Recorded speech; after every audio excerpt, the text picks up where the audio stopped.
주 하나님 왜 어리석은 나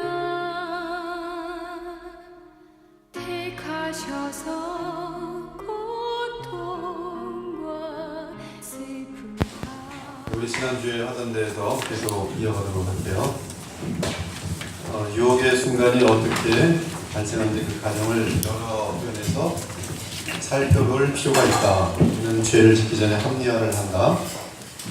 그렇습니다. 그래서 우리에게 죄를 짓도록 하는 중요한 동기 및 마음껏 죄를 짓도록 만드는 합리화는 하나님을 탓하게 만드는 어떤 상상된 불의를 합니다. 그래서 아담이 보면은 아담과 하와가 이제 마귀에게 마음이 미혹되고 나면은 하나님은 내게 상당히 대접을 안 하신다 그러한 착각을 하게 돼요. 여러분들도 예외는 아닙니다. 여러분들이 시험 들면 입이 이렇게 나오죠. 왜 저한테 이러십니까? 왜 저는 건강이 약합니까? 왜 저는 돈이 없습니까? 왜 저는 아직까지 시집을 못 갑니까? 왜 우리 부모는 이러합니까? 이러한 것들로 탓을 하게 되죠. 그리고 거기다가 이제 악한 그런 어떤 일들을 더 상상을 하면서 하나님을 향한 믿음을 저버리게 되죠. 이 사탄의 시험의 방법인데요. 하여튼 자신이 하나님을 못마땅하게 여기는 것을 합리화시키면서 그리고 더욱더 죄 가운데로 달려간다라고 지금 말하고 있어요. 지난주에 제가 마지막 표현으로 화가 나서 죄나 지러 가자. 정말 그런 사람들이 많이 있다는 것이죠. 즉 우리는 죄를 짓기 전에 하나님이 우리 삶에 두신 조건들이 우리를 가둔다는 생각을 한다. 이런 제한의 제약에 대한 못마땅한 마음은 어느새 자신에게 죄를 짓도록 생각합니다. 하나님을 향한 불만의 죄는 우리에게 죄를 짓는 것을 마음속에 합리화시키는 그런 원인이 될 때가 많이 있어요. 하나님으로부터 자유하고 싶은 자극을 받으면 그 자극은 금지된 것을 향한 정욕으로 이어지고 동시에 하나님의 언약을 걷어치우게 된다. 이것이 아담과 하와에게 나타났던 첫 번째 죄의 패턴이라는 것이죠. 이 패턴은 지금도 여전히 같습니다. 하와는 하나님의 명령을 되풀이하면서 그 명령을 범할 경우 죽음을 당하게 된다는 하나님의 경고를 마귀에게 강조했습니다. 이때 사탄은 뱀을 통해 강경하게 하나님 말씀을 받아칩니다. 너희가 결코 죽지 아니하리라. 속이는 영은 이 말을 하면서 하나님을 대항하는 특성을 분명하게 드러냈어요. 그렇죠? 성경을 반복해서 우리가 읽어야 되는 이유는 이것을 새겨야 됩니다. 새기면 이 하나님 말씀을 대항하는 가짜 음성이 굉장히 분명하게 들려요. 그러나 이 새겨지지 않는 사람은 이 마귀의 음성이 강력하게 들리면 그런가? 그러고 넘어가는 것이죠. 아니 교회가 동성애를 죄가 아니다라고 합법화하는 것이 어디 있습니까? 세상 일반 사람들도 더러워서 근처도 안 가는 걸 가지고 교회가 지지하고 있는 것은 얼마나 교회가 하나님 말씀에 대해서 무지하고 속았는지를 보여주는 증거들인 것이죠. 속이는 영은 이 말을 함으로 하나님을 대하는 그걸 분명하게 드러냅니다. 사람은 하나님의 말씀에 대한 믿음에 의해 하나님께 연결돼요.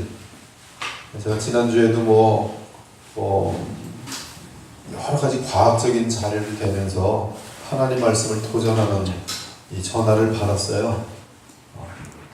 제가 물었습니다. 당신은 과학을 믿고 하나님 말씀을 믿지 않죠? 과학을 더 믿는 것이죠. 그렇대요. 그것이 바로 지금 문제가 되는 것이죠. 그들은 과학이라는 것이 얼마나 허우고 그 바탕에 말씀에 서 있는 과학이면 모를까. 말씀을 대항하는 과학은 나름대로의 이미 프리서포지션이라고 하는데 이 불신과 분노가 가득 차 있는 가운데 시작되는 것이 인간들은 하나님을 대항하기 위해서 하나님 말씀을 거절한 다음에 자신들의 그 논리들을 만들어가는 것이죠. 그래서 사람은 하나님 말씀에 대한 믿음에 의해서만 하나님께 연결됩니다. 하지만 사람이 사탄의 거짓말을 택할 때 당연히 반대, 완전히 극반대인데 사탄을 택하면, 사탄의 말을 택하면 하나님과의 교제가 끊어지게 돼 있죠. 말씀과 사탄의 음성은 완전히 정반대인데 죽을 것이다, 반드시 죽을 것이다, 반드시 죽지 아니하리라, 두 개가 붙이는 건데 이 반드시 죽지 아니하를 택하면 하나님 말씀은 거짓말쟁이가 되면서 하나님과의 관계가 끊어지게 돼 있어요. 그리고 믿음의 끈이 잘리면 언약 관계는 깨어지는 것이다. 이것이 바로 배교죠. 배도. 부부간에 서로 믿지 않고 제3자가 니네 남편이 이런 사람이야, 니네 아이는 이런 사람이야. 그럼 둘의 신뢰가 깨지고서 다른 사람들의 말을 듣기 시작해요. 그럼 여긴 부부가 아니죠. 믿음이 가장 중요한 건데, 하나님과의 관계는 믿음인데 이 믿음이 흔들려 버리면 하나님이 내게 거짓말했구나 라고 생각하면 언약 관계는 깨어지게 돼 있어요. 우리는 하나님의 말씀에 오직 믿음으로 연결되어 있을 때 죄를 거절할 능력을 갖게 됩니다. 거짓말을 거절할 능력을 갖게 되는 것이죠. 하나님의 말씀이 우리를 주관하고 우리는 믿음으로 그 말씀을 붙들 때 죄를 거절하게 되고 마귀의 거짓말, 괴계를 우리가 꿰뚫어보고 거절할 수가 있어요. 하지만 우리가 하나님 말씀을 의심하며 믿지 않으면 말씀을 놓치게 되면서 하나님으로부터 떨어져 나갑니다. 인간이 죄를 짓기로 하는 결정은 불신앙을 통해 내려집니다. 불신앙은 죄의 결정이 내려지기 오래전부터 있을 수가 있어요. 어느샌가 말씀에 대해서 잘 안 맞는 것 같은데 말씀, 하나님 말씀, 무슨 하나님의 말씀, 무슨 내 생각으로는 내 친구들도 그렇고 다 이렇게 생각하지 않았는데 이거 거짓말 아니야? 그러고 나서 어떻게 성경을 봅니까? 그 다음부터는 믿음이, 불신앙이 벌써 죄, 하나님과의 관계를 끊어버리기 전에 오래전부터 있는 것이죠. 이전에 사탄의 마음에 생겨났던 똑같은 동기가 뱀의 말을 통해 사람의 마음속에 들어왔습니다. 하나님과 같이 될 것이다. 이 동기는 결국 유혹을 통해 궁극적으로 나타나는 요소입니다. 교만은 하나님이 없는 세상이 가능하다는 망상을 만듭니다. 그 망상은 하나님으로부터 분리되어 있는 인간들을 사로잡지요. 그러면 하나님을 대항하거나 하나님으로부터 멀어질 수만 있다면 뭐든 하려고 합니다. 하나님으로부터 자유하는 것을 동경하며 그러한 상태를 만들어주는 것들에 대해 기뻐합니다. 그래서 율법에서 벗어나는 것이 자유인 줄 알지. 하나님은 율법을 통해서 우리에게 가장 좋은 것을 부어주시길 원하시고 하나님의 그 아름다운 형상을 빚어내길 원하시는데 우리는 법이라는 것, 특히 하나님의 그 법이라는 것을 굴레로 여기면서 그것에서 벗어나는 것을 동경하죠. 즉 하나님의 말씀에서 벗어나는 것을 동경하게 됩니다. 그건 죄의 상태뿐이 안 되는 것이죠. 그러면서 죄악된 감정을 더 이상 다스릴 수 없게 됩니다. 이러한 죄악된 교만은 한때 인간 안에 일어나더니 지금도 인간들은 하나님과 같이 되려는 목적을 추구하고 있어요. 그리고 이것은 공동체적으로 추구하고 있습니다. 앞으로 온 세상은 계시록에 의하면 이 하나님과 맞짱을 뜨는 그러한 시대가 올 것이니 인간들은 스스로들이 하나님이 되려 하고요. 이 뉴에이지 운동 같은 것들 보면은 내 안에 그 신성이 있다라고 믿어요. 내 안에 인간의 모든 신성이라는 것은 모든 만물 가운데 내재되어 있고 인간에게는 그 신성을 느낄 수 있는 그런 기능이 있는데 그것을 인간 가운데서 리얼라이제이션, 즉 내 속에 있는 신성을 실현한 그 사람을 뭐라고 부르냐 하면은 뉴에이지에서는 뭐라고 부르냐면 내 안에 있는 신성을 실현한 존재를 그리스도라고 불러요. 그래서 예수 그리스도는 그것을 행한 아주 굉장히 역사 속에서의 뛰어난 인간인 것이죠. 그러므로 누구든지 자신 속에 있는 신성을 실현해내면 그럼 그 사람도 그리스도가 되는 거예요. 그래서 지금 뉴에이지에서는 내면에 잠자는 신을 일깨워라. 그러한 것을 하기 위해서 이제 요가 같은 것들을 하면서 집중한 내 속의 내면을 집중하는 것입니다. 그리고 구심기도, 반복기도, 그리고 어떤 주술적인 기도 이런 것들에 집중하는 것이죠. 이런 것이 마귀가 역사해서 마치 그런 것처럼 되는데 결국 이러한 중심은 뭐냐면 신이 되는 거예요. 신. 내 속에 있는 신성을 그런 신이 되는 거죠. 이것은 제가 여러 번 말씀드리지만 그 1980년대 뉴에이지 섹션은 책방에 가면 이렇게 한쪽에 있었어요. 90년대 가니까 한 이 정도 쫙 돼요. 책방 가니까 반센 너구리. 2000년대 되니까 싹 없어져요. 그래서 뉴에이지는 완전히 사라졌나 보다. 그게 아니고요. 그 다음에 보면 뉴에이지는 전부 들어가 있어요. 의학계도 기도로 병을 낫는 법. 의학에도 기도가 들어가고, 사람 뽑는데도 관상 같은 거를 보고 그 사람의 그 어떤 내면의 어떤 세계를 보는 법. 그 다음에 이제 이 시크릿이라는 책들이 막 나오게 돼요. 시크릿. 일본 같은 데서는 시크릿, 어떤 마귀를 만나서 정말로 역사를 일으키는 법. 이런 것들은 그동안 인류 역사 가운데 숨겨져 있었는데 이제 하나씩 나오는 거죠. 사람들이 그 책을 읽고서는 그대로 해보면은 정말 무서운 일들이 막 발생하고 막 그러고 있어. 막 기도가 응답됐다. 기도가 응답됐다. 이 사람이, 인간들이 하나님과 같이 되려는 목적들이 계속 지금 인간들 사회 속에 지금 진행되고 있어요. 또 그 중에 하나는 이제 이러한 신비적인 방법에 인간들이 이제 과학이라는 것을 가지고 유토피아의 세계, 하나님이 없는 그런 어떤 낙원을 만들어내려고 노력하고 있어요. 그러나 뒤에는 사탄의 역사도 있습니다. 이 모든 과정을 통해 죄악된 욕구가 인간 안에서 발생하였고, 즉 하나님 필요 없는 거죠. 아무튼 그 이후 우리는 모든 사물을 다른 각도에서 보게 되었습니다. 무대의 조명 등은 색이 바랜 모조품들을 새로운 실체인 것처럼 보이게 하는데요. 이때 우리 눈은 조명에 비친 것들에 사로잡힙니다. 이와 같이 사물에 대한 우리의 관점은 죄악된 욕구로 인하여 착각에 빠지고요. 전에 느끼지 못했던 감각을 가지고 만물을 보게 되면서 모든 것이 더욱 탐스러워집니다. 여자가 그 나무를 본즉 먹음직도 하고 보암직도 하고 지혜롭게 할 만큼 탐스럽기도 한 나무인지라. 그녀는 전에 보지 못하던 것을 보게 되면서, 그렇죠, 자신의 욕구로 인하여 그녀의 눈이 열렸다고 믿게 되었어요. 내가 정말 신이 되는구나, 여신이 되는구나. 우리 하나님 말씀에서는 많은 사람들이 자신들의 눈이 활짝 열리게 되었다고 말하는 것을 자주 들어요. 그래서 이 부로들도 보면은 접신해서 뭐 번개가 지나가고 우주 속을 왔다 갔다 하고 막 체험되어지는 거, 얘기 많이 하죠. 각성되었다고 해요. 그래서 그걸 자기네들이 이제 성령으로 각성되었다. 참으로 그들은 이전에 보지 못한 것을 보며 그 관점에서 더 많은 것과 멀리인 것을 봅니다. 무섭죠? 이건 사실은 접신의 역사, 사탄이 자기가 알고 있는 것들을 이제 알려주는 것이죠. 그들은 종종 자신들이 본 것을 성령의 역사라고 주장하기도 합니다. 그러나 실제로는 죄악된 욕구가 그들에게 그러한 것들을 보게 한 것입니다. 지금 이제 이 성령의 역사에 대해서는 대단히 정교하게 성경대로 성경을, 성령에 대해서 다시 점검해야 될 시대가 이미 시작되었고요. 지금 더더욱 그렇습니다. 그리고 이 성령에 대한, 성령은 지금 하나님의 이름이기 때문에 성령에 대해서 잘못 부르거나 던지거나 이것은 신성 모독죄입니다. 하나님의 이름을 망령되이 일컫는 것이. 여러분들이 안전하게 성령의 기능 속에서 많은 것이 있지만 이 성자는 거룩할 성자예요. 그래서 성령은 우리를 거룩하게 한다는 건 죄와의 상반이라는 뜻입니다.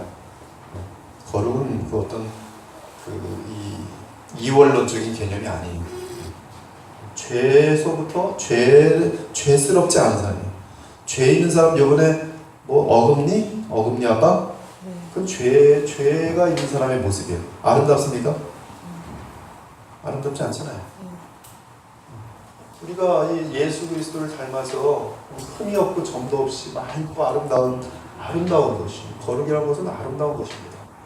이 성령은 우리를 거룩하게 하시는 분이시고요. 성령은 진리의 영이십니다. 즉 거짓이라는 것과는 부딪히는 분이에요. 그리고 성령은 그리스도를 증거하시는 분이세요. 그래서 이 세 가지의 기능이 성령의 주된 그런 어떤 사역이고요. 그리고 이제 고린도 12장에 보면은 성령은 예수 그리스도를 머리로 하여서 사람들을 이 예수 그리스도께 연합시키며 그리스도의 통치가 이 그리스도 안에 있는 주의 백성들, 지체들에게 나타나도록 하는데, 즉 그리스도의 주되심을 알리시는데, 하나님 나라를 알리시는데 그분의 사역이 있어요. 이것이 복음이죠.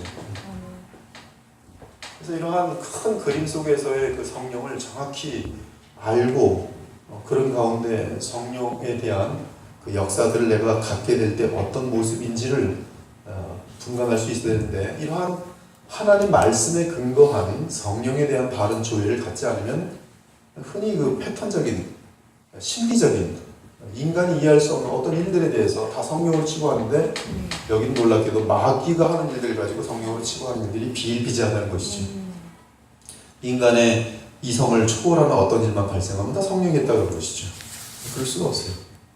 대단히 지금 이 시대는 무서운 그런 일들이 많이 있어요. 마치 하와가 하나님을 향하여 대항해서 불순종하여 선악과를 따먹고 더 난리가 나는 것처럼 이러한 죄악된 욕구가 우리에게 들어오는 것을 우리가 조심해야 될 것이죠. 그 여자는 그 나무가 먹기에 좋았다고 보았고요. 이제 그녀는 그 나무의 실과를 먹기 전에는 하나님이 사람에게 음식으로 준 모든 것으로 더 이상 만족할 수 없어요. 우리는 자꾸 뭔가 더 필요하다고 끝까지 상상을 해요. 더. 이거 가지고는 안 돼요. 그래서 성적으로도 하나님이 주신 아내와의 연합, 거기서 만족을 못하는 거예요. 그래서 뭐로 나가냐면 항상 이 마귀의 역사는 항상 무너뜨리는 거기 때문에 변태되게 돼 있어요. 변태. 무질서죠. 이런 모든 것들은 하나님의 역사가 아닙니다. 비정상은 하나님의 역사가 아니에요. 비정상. 더. 그 나무는 또한 그녀의 눈에 보기 좋았다. 그녀는 하나님이 금지하신 나무를 보면서 그 나무야말로 하나님이 지으신 모든 만물보다 더 아름답다고 생각했습니다. 사실 그 나무는 그녀에게 지혜롭게 할 만큼 탐스러웠고요. 즉 하나님으로부터 자유하기만 하면 그녀 스스로 선거하게 대한 나름대로의 통찰력을 개발할 수 있을 것처럼 보였습니다. 실제로 새로운 지식의 세계가 그녀에게 열릴 것만 같았어요. 특히 이 부분이 죄의 어리석음을 드러내는데, 죄에 빠진 자들은 하나님의 명령을 어기면 새로운 지식의 세계가 열려서 더 행복해질 것으로 착각합니다. 우리 엄마 아빠가 지금 내가 전자게임에 중독되고 있는데, 우리 엄마 아빠가 틈만 나면 막 눈을 부리키고 못하게 해요. 그럼 그 아이의 어리석은 생각은 무슨 얘기인지 알아요? 우리 엄마 아빠가 죽었으면 좋겠다. 그럼 난 행복할 텐데. 그래서 그것이 나중에는 착각이 돼서 죽입니다. 비일비재하죠. 누가 엄마 아빠를 죽이는가? 게임하고 있는데 못하겠다 이거예요. 난 지금 게임을 해서 너무 행복한데 오늘도 못하게 하는구나. 쌓이는 거죠. 밤마다. 행복해질 것이라고 착각해요. 하나님의 명령을 어기면, 부모님의 명령을 어기면, 아예 부모님이 없어져 버리면, 그들은 부모님들이 사랑으로 그 자신들을 위해서 그렇게 하는 것을 악으로 갚죠. 마치 하나님이 사람에게 가장 충만하고 행복할 수 있는 길을 막고 있는 것처럼 그렇게 생각해요. 인생의 끝에 죽음 앞에서 비참할 사람들 많아요. 동성연애 그렇게 좋다고 쫓아가는 사람들 끝에 가서 애들도 없지요. 무슨 남자들끼리 살아갖고 90살끼리 남자들끼리 만나서 뭐 하겠어요? 이제 죽음 앞에서 정상적인 가정도 아니고. 왜 그런 것들을 가지고 자연적인 그런 원칙에서도 벗어나고 분명히 하나님 법으로 잘못된 것들을 왜 그것을 민주주의 또 인권주의라는 이름 가지고 온 세상에 그걸 맞다고 퍼뜨리려고 하는지, 그걸 가지고 투표를 해서 또 대통령이 되고, 무서운 그런 시대가 되고 있습니다. 죄에 떨어지는 이 모든 과정으로부터 우리는 죄의 길은 그 자체가 거짓이며 또한 거짓말이 그 수단이라는 것을 분명하게 됩니다. 이 거짓말이 들어있어요. 이미 그 드프라프가 말한 것처럼 신기하게 인간들은 거짓말을 통해서 연합된다. 거짓말을 하는 사람들끼리 서로 저 사람 저런 거짓말하는 애를 알면서도 신기하게 서로 연합이 돼요. 죄는 하나님의 유일한 진리를 부정하는 것입니다. 사람의 삶은 하나님과의 교제 가운데 있어야 해요. 그래야지만이 사람은 자신의 존재 가치를 발견하고 보람을 느낍니다. 그러나 죄는 하나님을 하나님으로 인정하지 않도록 함으로써 하나님과의 교제를 차단합니다. 그래서 인간의 죄는 말씀에 대한 의심. 자, 말씀을 사람들이 왜 의심할까요? 하나님 말씀. 이거 말씀에 대한 의심을 하면 이 사람에게는 이 말씀 외에 다른 것이 절대적인 권위를 가져야 돼요. 하나님 말씀이 하나님의 말씀, 즉 하나님이 없다라고 하는 자들까지는 하나님이 없다라는 결론을 내리기 위해서는 자기 나름대로 절대적인 어떤 기준이 있어야 됩니다. 이때 보면 이 기준은 자기들, 그리고 자기들과 똑같은 어리석음의 집단들이죠. 하나님과 그래서 교제가 차단되는 거죠. 죄는 교만입니다. 지독한 교만이고 지독한 어리석음입니다. 자, 이제 언약의 머리의 타락, 바로 아담의 타락인데요. 아담이 하나님의 호의 언약에 있어서 인류의 머리였기 때문에 사탄은 하와가 아니라 아담의 타락을 의도한 것이 분명합니다. 로마서 5장에 보면 아담 한 사람의 죄로 인하여 모든 인류는 죽음에 이르게 되었다고 분명히 얘기하고 있습니다. 모든 인류는 하와가 아니라 아담 안에서 서기도 하고 무너지기도 할 것이, 왜? 아담은 언약의 머리이기 때문에 그렇습니다. 언약의 머리. 아담 안에 일단 모든 인류가 있고요. 그리고 아담 아래에 모든 피조물이 있어요. 언약의 머리, 하나님.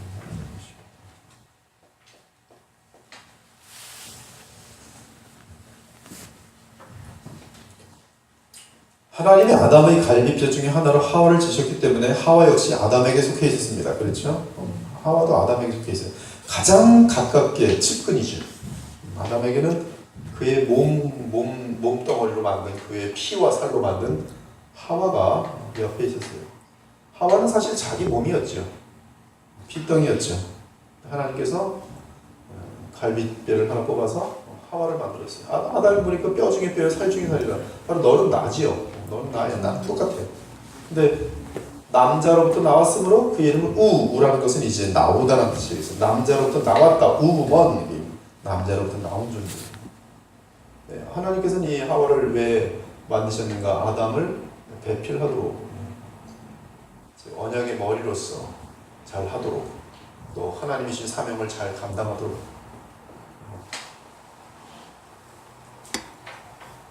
보통 친한 관계가 아니죠. 보통 친한 게 아니에요.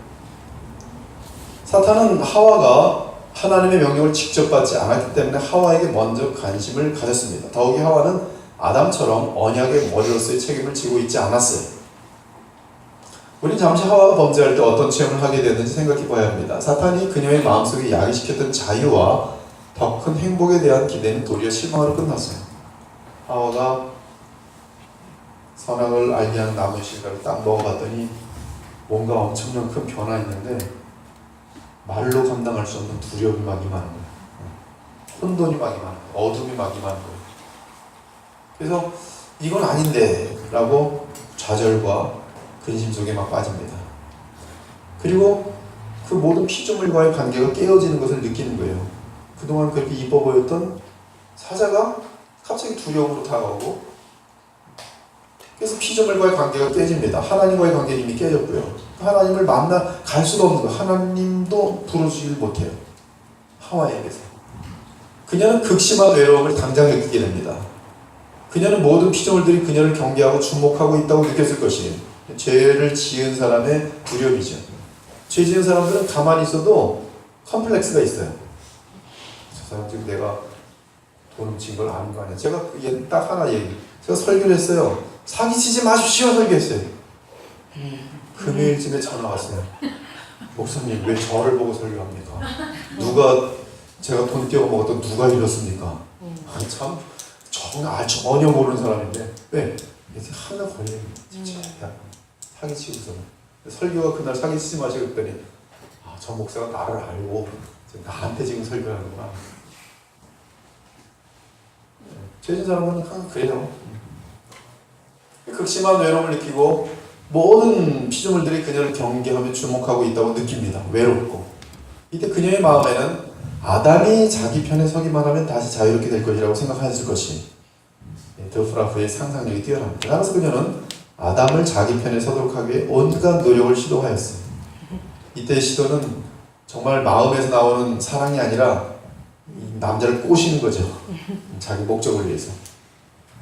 그래서 이제 잘 꼬시는 거예요. 이때 하와가 이때 뭐 아담이 갑자기 멋있어 보여서 찾아간 게 아니라 난 외롭고 죽겠고 죄 짓고 나서 어디 갈 데도 없고 이 아담이나 같이 넘겨뜨려야겠다. 이를 위해 그녀는 사탄이 그녀의 마음속에 심어놓은 생을 아담에게 전달해야 할 필요가 있습니다. 다시 유혹은 절친한 곳으로부터 다가왔어요.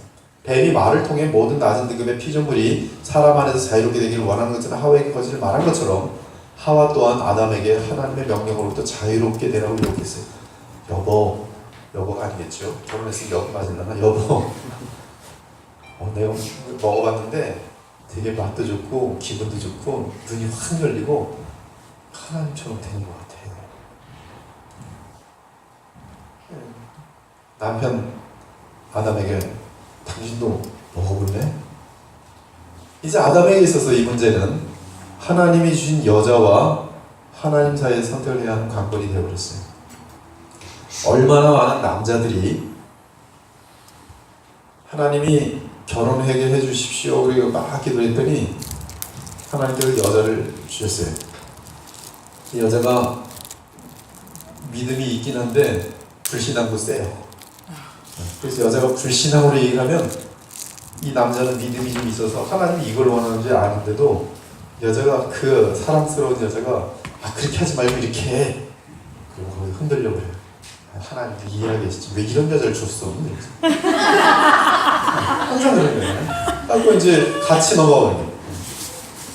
그 여자와 함께 하나님의 명령에 자유롭게 되어야 한다는 유혹뿐만 아니라 그 둘이 서로 하나가 된다 하나님의 지시를 핑계 삼아서 그렇죠? 핑계 삼아서 우리는 하나님 말하시는 연합은 결코 죄 안에서의 연합이 될 수 없다는 사실을 성령을 통해 깨달아야 합니다. 결코 죄 안에서. 이때 이미 제가 이제 토요일날 사실 이 말씀을 가지고서 이제 토요일날 설교를 했는데 아담이 이때 좀 냉정하더라도 정신 차려야지 주여 죄송합니다 이렇게 나왔으면 굉장히 다른 얘기가 되지 않았겠어요? 참 남자는 그 여자한테 약한 게 분명한 것 같아요. 남자도 항상 나는 정말 모든 남자들이 얼마나 또 이게 이 생명 걸고서 싸움도 하고 막 주님을 위해서 막 뛰어다닐 수가 있고 막 그런데도요 여자한테 걸려들면은 다 무너져요. 신기해요. 참 그렇게 믿음이 좋았던 남자인데 어떻게 저렇게 됐는가 보면 꼭 보면 여자가 뒤에 있어요. 인류의 머리인 아담 안에서 인류 전체가 타락하였습니다. 이때 아담은 그의 선택을 홀로 한 것이 아니었어요. 이전에 뱀의 말을 통해 모든 저등한 피조물들이 하와의 선택에 함께하는 것처럼 보였듯이 아담 안에는 인류가 존재하고 있었을 뿐 아니라 하와가 그와 함께 있었기 때문에 아담의 선택은 모든 인류의 선택이었습니다. 아담은 모든 인류의 선택을 거기서 한 것이에요.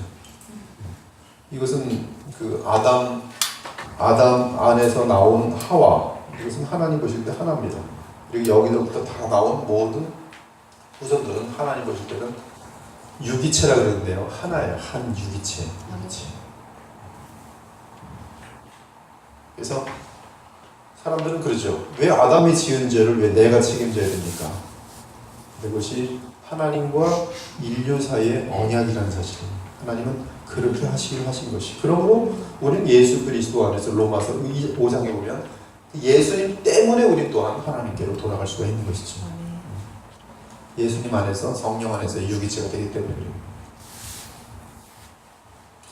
따라서 아담의 선택을 통해 온 인류는 타락하게 되었습니다. 그러므로 우리는 인간의 부패한 본성은 우리의 첫째 부모인 아담과 하와가 낙원에서 타락하고 불성한 데서 왔습니다. 그때 사람의 본성이 심히 부패하여 우리는 모든 죄 가운데 잉태되고 출생합니다라고 고백합니다. 그래서 이 이후로 아담과 하와로 인하여 나는 모든 자녀들은 아담과 하와에게 임재되어 죄로 말미암아 들어와 버린 그런 죄성을 물려받고 태어나게 돼요. 죄성 플러스 이때 아담이 그 언약의 대표로서 지은 죄가 죄책이라고 하는데 이 죄책도 사실 이 모든 인류에게 임하게 됩니다. 그래서 이 죄책으로 말미암아 그들은 죽음이라는 이 하나님의 선고를 다 입게 되는 것이 두 가지의 이 아담의 이 언약을 무너뜨림으로 말미암아 아담 안에 있는 이 모든 그 인류는 두 가지의 현상이 나타나게 되는데, 하나는 이들에게 들어온 죄성이 끝없이 물려간다는 것이요, 둘째는 아담 안에서 지은 이 모든 인류의 죄로 인해서, 죄책으로 인해서 죽음이 다 임하게 되었다는 사실입니다. 그래서 지금도 여러분도 죽고 우리도 죽고 저도 죽고 다 죽는 거예요. 하나님의 심판입니다. 그래서 인류를 향한. 그래서 우리는 이 죽음이 온다는 그 사건으로 인하여 우리가 다 죄인이며, 또한 아담으로 인하여 부패한 본성이 우리에게 전달되었다는 것을 고백할 수밖에 없어요. 하나님의 호의 언약 안에는 아담과 모든 인류의 친교도 놓여 있었습니다. 여기서 우리는 언약의 교통과 혈통으로 인한 연결을 구분해야 해요.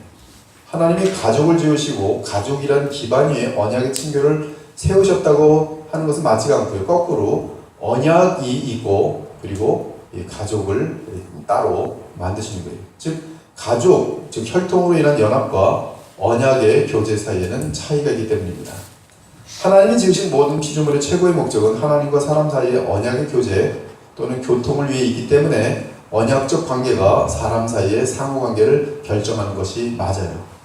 이 말은 무슨 말이냐면, 여러분들이 하나님과의 관계가 더 중요하다는 것을 지금 말씀하고 있어요.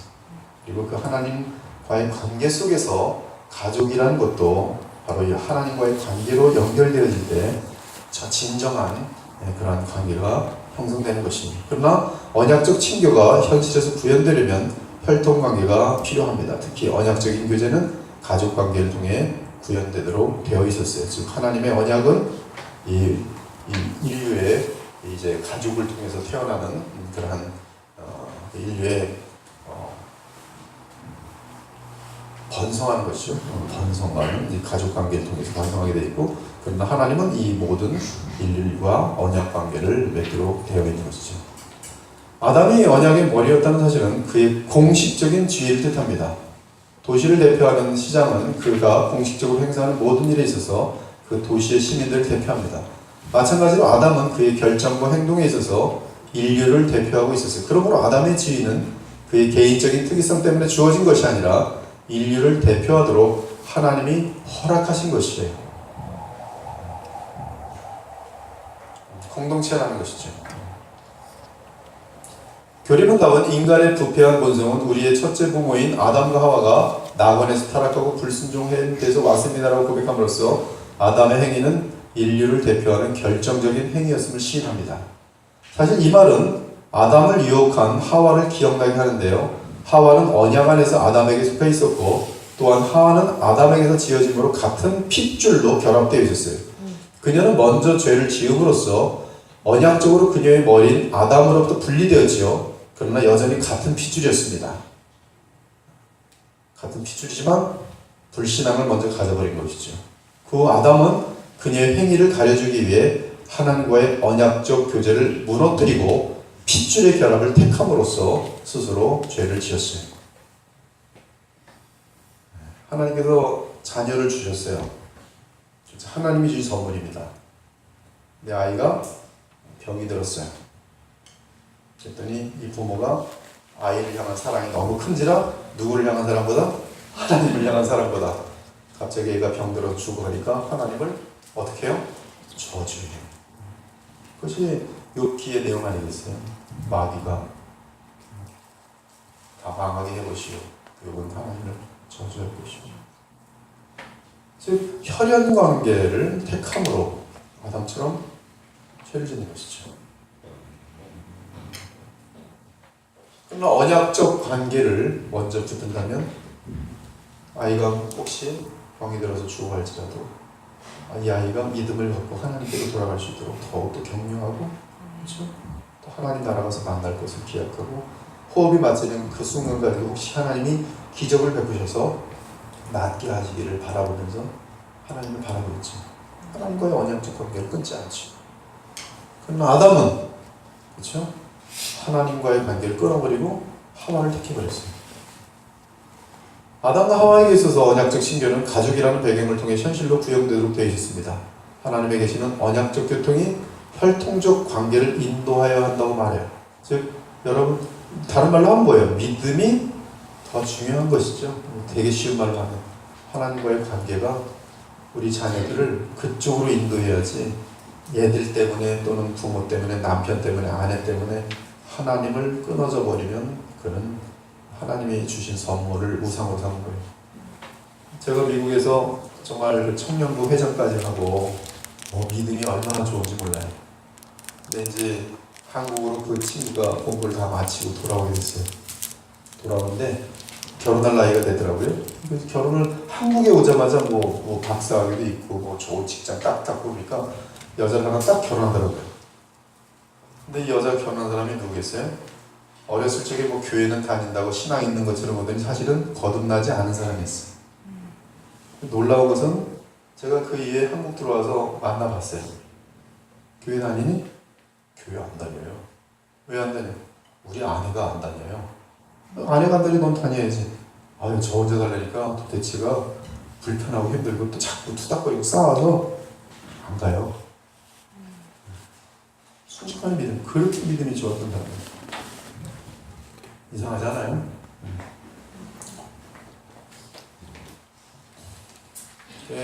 불신자랑 결혼하는 사람들 보면 굉장히 많은 사람들이 뒷부분에 가서 믿음을 잃는 경우가 많아요. 쉽지 않아요. 다들 그러죠. 결혼해서 내가 전도하겠다고. 전도는커녕 끌려갑니다. 이미 불신종을 해버린 건데 하나님이 하지 말라는데 불신종을 해버렸기 때문에 불신종하는 건 그 다음에 쉬워져요.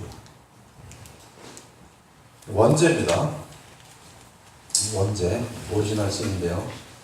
죄는 무엇보다 범죄를 가져옵니다.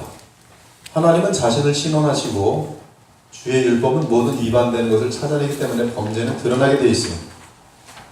범죄는 반드시 드러납니다. 하나님이 죄를 다루지 않으신다면 범죄는 없을 것이. 하지만 거룩하신 하나님 반드시 죄를 다루십니다. 범죄란 하나님의 율법을 어긴 상태로서 반드시 율법에 의해 심판을 받습니다. 이는 하나님의 사랑의 요구가 죄를 지적하기 때문에 그래요. 하나님의 무한한 사랑이 그 사랑을 거스르고 대항하는 그 세력을 향하여 진노하게 돼 있어요. 거룩한 사랑은 진노하게 돼 있어요. 죄는 실제하고요. 이에 인간 편에서는 잘못 행함에 대한 죄의식이 가능하며 실제로 범죄했을 경우 죄책감이 생기고 이에 대한 하나님의 실제 심판이 있습니다. 그래서 원래 사람들은 죄를 지으면 죄책감이 강하게 있게 돼 있어요. 그래서 어떤 사람은 이 죄책감이 너무 커서 하나님을 믿든 안 믿든 상관없이 자살하는 사람들이 많아요. 자기 양심이 너무 걸려갖고 그냥 아무 일도 못하는 거죠. 이 죄책감이 강해서 일을 못하는 거예요. 일을. 밥도 못 먹고 이 마음의 양심이라는 게 너무나 걸려가지고. 근데 이제 강팍한 사람은 양심이 딱 걸리면 처음엔 찡찡 찔리죠. 내가 이러지 말았어야 되는데 진짜 이제 참 양심을 물리칩니다. 그러면 양심이 화인마저 하는 거예요. 그래서 이제 이 무쇠 같은 아주 어금니 아빠처럼 되는 거죠. 그 자리까지 가느라고 얼마나 이 양심을 밀어쳤겠습니까? 그렇지만 결국은 실제 심판이 있어요. 즉 범죄는 마땅한 형벌을 요구합니다. 결국 걸려갖고 사형 아니면 무기징역 아니겠어요? 범죄 결과는 오염과 내적 고유적인 부패입니다. 펠라기안주의는 죄를 실제 행위에만 국한시키는데요. 그 죄의 행위가 있은 후에도 인간의 본성은 그대로 선한 상태로 있다고 봅니다. 이단 중에 아주 대이단이죠. 역사 속에 어거스틴 시대의 펠라기안주의. 이 펠라기안주의는 죄는 단지 행위이기 때문에 결코 일관적 행동이 될 수 없다는 것이죠.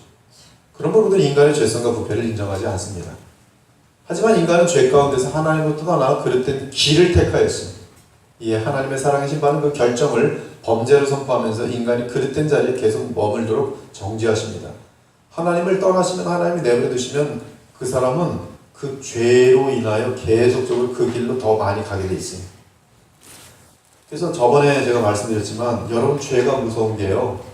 죄를 지으면은 죄를 지음으로 말미암는 어떤 이 어려운 일들, 그렇죠? 이 질서가 무너지면서 뭐든지 이 엉망이 되도록 되어 있습니다. 어둠인데요. 그래서 관계가 꼬이고 또 일들 같은 것들도 또 안 될 때도 많고요. 또 이런 것들이 고민되고 뭐 숨기려고 작전 피고 뭐 그러다 보면 이 마음이 무거워지면서 병도 들고 막 그런데 항상 우리가 하나 있는 것이 있는데 죄를 지으면 가장 무서운 게 뭐냐면 사탄을 닮아간다는 사실이에요. 사탄을 닮아간다. 그래서 그 과거에 그 뭐 한 50년 동안 몇 번을 죽였는지 하여튼 뭐 무기징역까지 갔다가 뭐 예수님 만나서 감옥에서 뭐 예수님 믿고 이제 거듭나서 간증하러 다니는 분이 있었어요. 근데 50년 동안 감옥에 있었어요. 그리고 어떻게 나와가지고 이제 간증을 한다는 게. 근데 앞에 간증을 딱 섰는데요. 너무 무서워요. 너무 무서워요.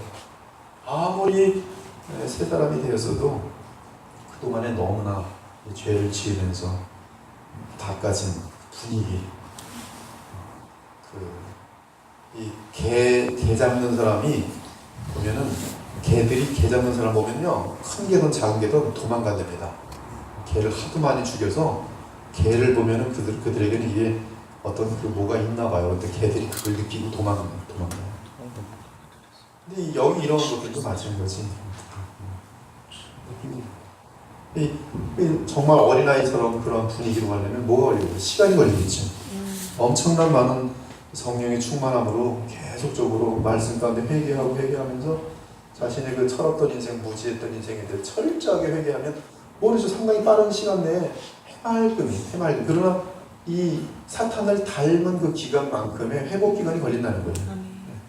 이 기간은 상당히 짧을 수 있어요. 그 성령의 역사가 얼마나 되는지 따라. 그래서 모르겠어요. 70살 또는 60살 정도 됐을 때 어쩌면 어린아이같이 밝은 그 누구도 가까이 갈 수 있는. 그러나 그 당시에 이 사람 그때 다닐 때는 감옥에서 나온 지 얼마 안 됐었거든요. 감옥에서 예수님 연결. 그래서 우리가 이 생각을 항상 하셔야 돼요. 내가 지금 죄를 지면 마귀를 또 닮는다. 즉 거기서 벗어나는 데는 또 시간이 걸리는구나. 죄사함은 당장 받죠. 죄의 보혈을 붙들고 죄를 사하여 주시옵소서. 죄가 사하여졌노라. 하나님께서 또 용서하시고 또 교제하시오. 그러나 이미 지은 것에 대한 증거들은 자국이 남고요. 그 다음에 그 자국은 만약에 생명력이 있으면 계속 번져가요. 나는 주님 은혜로 주님과 다시 교통이 되더라도 그때 저질러 놓은 일들은 자국이 남고, 즉 혈이 그려서 벽을 꽝 쳤더니 벽이 뻥 뚫렸어요. 그럼 나는 다 용서 안 받고 안에도 다시 그러지 마 눈물 흘리고 해야겠는데 벽은 그대로 뻥 뚫린 채 있는 거예요. 그리고 뻥 뚫렸는데 그때 벽이 넘어가면서 누가 다쳤어요. 그 다친 사람은 그 자기가 벽 떨어지면서 넘어져갖고 다친 거. 그때 그 혈기 끓인 그 사람 때문에 내가 지금 머리가 깨져가지고 피나가지고 여기 그 또 더 심해져갖고 만약에 병원까지 가서 죽었다고 합시다. 다 남는다는 결과들이. 이거는 어떻게 할 수가 없어요. 남아가는 거예요. 그래서 아담은 어린 양의 보혈로 죄 사함 받고 지금 천국에 있어요. 그러나 저질러 놓은 것은 영원히 계속하는 거예요. 물론 예수님께서 더 전부 쓸어버리시고 모든 잘못된 것들을 다 정리하실 날이 오겠죠. 그러나 우리는 지은 죄는 항상 결과들이 남아있다는 사실을 잊어서는 안 돼요. 물론 하나님 우리의 죄의 기록들을 도말하여 주세요. 도말하여 주심에도 불구하고 그 자국들은 남아요. 그리고 그 자국들이 아까 말씀드린 것처럼 계속적인 영향력을 남겨놔요. 그래서 바울도 자기가 하나님 예수님으로부터 사명을 받고 이방인들을 향한 전도의 사명을 받지만, 그래서 그는 죽는 그날까지 정말 주님이 주신 그 사명을 향하여 자기의 목숨도 아끼지 않고 달려갔지만, 그러나 바울은 항상 머릿속에 뭐가 있냐면 자기가 무지하였을 때 예수 믿는 자들을 옥에 가두기도 하고 죽이기도 하고 죽였던 사람들의 자녀들은 지금 어떻게 되었을까? 옥에 가뒀던 사람들이 그때 또 어떻게 되었을까? 이 힘든 과거들이 항상 남아있을 거예요. 그래서 우리는 죄를 지지 말아야 돼요. 결코 작은 죄도 지지 말아야 돼요. 이 가스 냄새, 옛날에 우리 어렸을 적에 나 연탄 들 때 했잖아요. 근데 가스 냄새로 죽는 사람들이 많았습니다. 가스 냄새가 만약에 이렇게 틈으로 확 세게 들어오면요 죽지 않아요. 그래서 연탄을 딱 깔았는데 냄새가 싹 나면 가스 냄새 그러면서 이걸 하거든요. 근데 문제는 언제 죽냐 하면 이제 연탄을 했는데 가스가 살살 들어오는데 냄새가 안 나는 거예요. 여기 이제 밤에 이제 아무 가스 냄새 안 나지? 응, 안 나. 그리고 싹 자는데 보면 이게 싹 들어와서 밤새도록 그러면 아침이라면 4명이 다 죽고요. 몰래 들어오는 죄. 아주 분간하기 힘든 죄가 계속 들어오면서 죽입니다.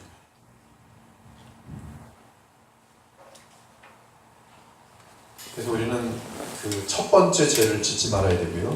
첫 번째 죄. 그리고 작은 죄라고 우습게 보면 안 돼요. 바울은 타성의 법 또는 인간의 무기력의 법을 말하면서 우리는 더 이상 죄를 향하고 있는 성향을 바꿀 수 없음을 언급합니다. 이거 대단히 중요한 거예요. 이제 죄 가운데 들어온 친구들은 자기가 죄에게 종이 돼서 들어온 거기 때문에요. 죄를 지을 때는 죄에게 종이 되는 겁니다. 이 죄라는 것은 왕 노릇하면서 그를 탁 잡습니다. 그리고 안 놔줘요. 그래서 그 성향은 바꿀 수가 없어요. 그러면 내가 한 법을 깨달았는 이곳 선을 행하기 원한 나에게 악이 함께 있는 것이다. 이 악성은 계속 인간의 마음에 법으로 남아서 성향이든 법은 성향으로 남아서 우리를 괴롭히는 거예요. 우리 속에 우리들 가운데 지금 죄성 없는 사람 누가 있어요? 다 조금만 지금 이 죄성을 이제 요번에 그 채플 라이브러리에서 죄 죽이기를 지금 번역을 해서 다 원고를 받았는데 이 죄 죽이기는 뭐냐면 우리 속의 죄성이 활동하지 못하도록 힘을 빼뜨리는 거예요. 그래서 가장 좋은 방법은 굶어 죽이는 방법. 그래서 그건 우리의 책임입니다. 내 속에 있는 죄성은 굶어 죽여야 돼요. 반면에 내 속에 있는 새 사람은 배불리 먹여서 살려야 돼요. 비비피케이션이래요. 이거는 멀티피케이션이라고 해요. 옛날에 김남준 목사님이 그냥 한창 지금도 뭐 청교도에 대해서 자기가 세계적인 그런 어떤 좀 뛰어난 인물이 되려고 모든 청교도 책을 다 긁어보고 있지만은 근데 하여튼 그냥 멀티피케이션, 데이피케이션 설교할 때마다 강조하고 그랬었어요. 이 법입니다. 법. 우리 속에 다 있어요. 그래서 지금 제 속에도 지금 죄성이 그냥 그대로 있어요. 근데 하도 안 먹이니까 굶어 죽은 것처럼 가만히 있는 거지. 근데 제가 아까 가스 내서 먹는 것처럼 살짝 먹어보면 다 그냥 죽어 완전히 죽은 상태가 아니에요. 죽은 척하고 이러는 거예요.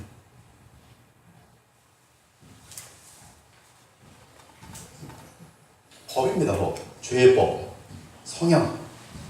범죄는 저주와 타성의 법의 요인이기 때문에 먼저 범죄가 소실제되지 않는 한 죄의 세력은 제거될 수 있습니다. 먼저 지은 죄에 대해서 내 죄의 법으로부터 나타난 죄, 현실화된 죄, 이 현실화된 죄에 대해서 철저하게 회개하고 내가 이 죄를 왜 지었을까 하나님 앞에 눈물을 흘리면서 내 속에 죄가 있구나.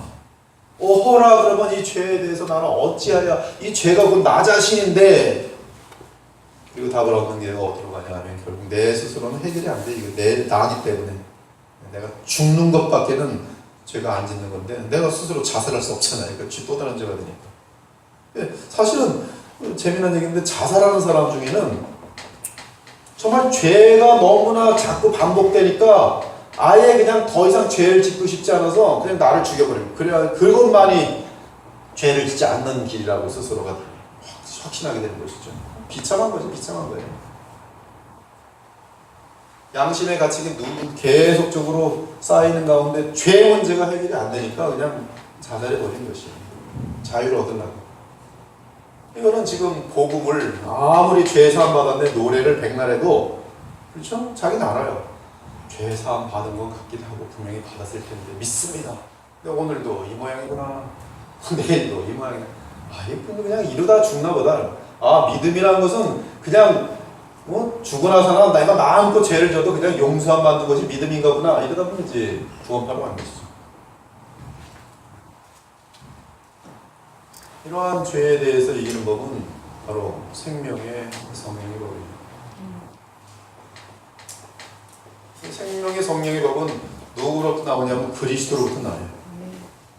그리스도를 머리로 하여서 그분을 바라보고 그분을 믿을 때, 그의 말씀을 믿을 때 이 말씀으로부터 생명의 성령의 법에 따라서 우리에는 죄와 사망을 이길 수 있는 그런 역사가 나타나는 것이죠.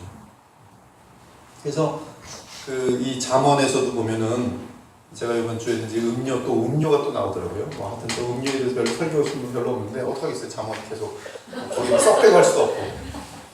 음료를 어떻게 이기는가? 답은 하나입니다. 지혜의 여인이. 지혜의 여인을 잡는 거예요. 지혜인 누굽니까? 바로 말씀이에요. 말씀을 통하여 역사하신 성령의 역사예요. 그거 외에는 음료를 이길 길이 없어요.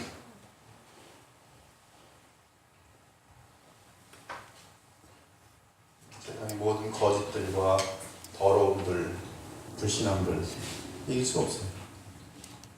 내가 이긴 듯하면 그래서 교만이 들어와서 교만해. 또 다른 죄. 교만은 제일 무서운 죄잖아요. 교만은 바로 지난주에 우리가 나눈 것처럼 교만이 내 마음속에 들어왔으면 내 마음은 뭐가 된 거예요? 마귀가 된 거지. 아담에게 이 모든 사실이 가장 먼저 적용됨으로써 그가 죄에 떨어졌을 때 범죄와 부패를 낳았습니다. 하지만 이 모든 결과는 아담이 인류의 머리였고 모든 사람은 아담 안에 있는 것으로 간주되었기 때문에 모든 인류에게 적용되어 있어요. 이 점에서 우리는 원죄를 말합니다. 그러나 우리는 원래의 범죄와 원래의 번성죄, 부패를 구별해야 돼요. 제가 아까 이미 구별했죠. 원래의 범죄, 또 본성적 부패. 본성적 부패는 지금 우리에게 계속 이제 유전자처럼 물려받고요. 그 다음에 원래 범죄는 우리가 아담을 머리로 하여서 아담이 범죄할 때 우리도 범죄하는 것이 되어버리는 그런 구조인데요. 이거는 이기적인, 즉 인디비주얼리스틱, 즉 개인주의적인 사고를 갖게 된 우리에게는 굉장히 싫어요. 아니 아담이 지은 죄가 왜 자꾸 내가 지었다고 합니까? 근데 이것은 지금 이 언약이라는 것을 바르게 이해할 때는 이것이 가능해져요. 그리고 가족도 그렇게 돼 있어요. 아니 아빠가 실수했는데 왜 내가 가난해야 됩니까? 네, 아이들이 아직도 능력이 없다고 합시다. 그러면 아빠가 실수해서 뭐 잘못하면 애들도 다 쫄쫄 굶어. 애들 일 하나도 안 했는데 아빠가 또 잘 열심히 해서 잘 풀리면 애들은 매일 배불러서 이거든. 아무 일 안 하고 잠만 퍼지게 되는데요. 왜 그래요? 공동체니까 공동체. 나라도 그래. 나라도 북한은 왜 저러고 있어요? 머리가 김정일이네. 또 공동체라 그런 거예요. 그렇죠? 공동체.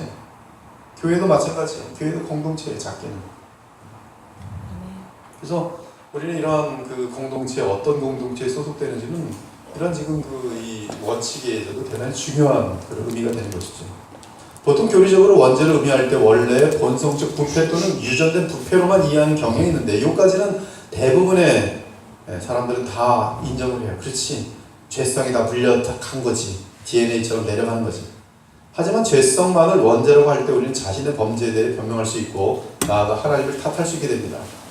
우리는 원죄를 범죄로도 보아야 하며 그 범죄는 아담의 후손이 우리 각자에게 해당한다는 점을 고려해야 돼요. 이 부분이 이제 우리가 풀어야 할 숙제예요. 왜냐하면 우리는 지금 상당히 독자적인 그러한 사고방식에 물들어 있기 때문에 이것이 잘 와닿지가 않아요. 아담이 지은 죄가 왜 나의 죄로 여겨지는가?